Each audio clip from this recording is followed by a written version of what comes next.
I'm going to be showing you what this Truxedo bed cover does after it rains, how well it keeps out the water.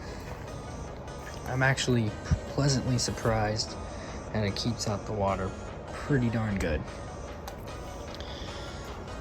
Depending on how you put your bed cover on, it should keep out the water. So the only problem that I had before when installing this is you cannot put this seal on top of my tailgate when it closes. I have to put it down just like this. Some water, you could see, some water is on the seal right there.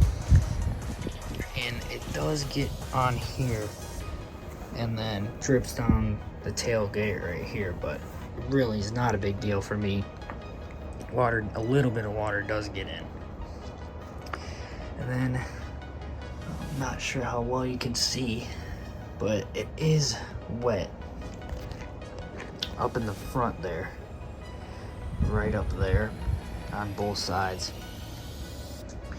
See that? Yeah, you can see that. Pretty wet up there, and then it runs all the way down back here. But other than that, it keeps out the water really good. I'm actually really happy with it. I have no problems with water or anything, so I am pretty happy with the bed cover so far. Still looks great on top. Only had it a few months, but still looks really good.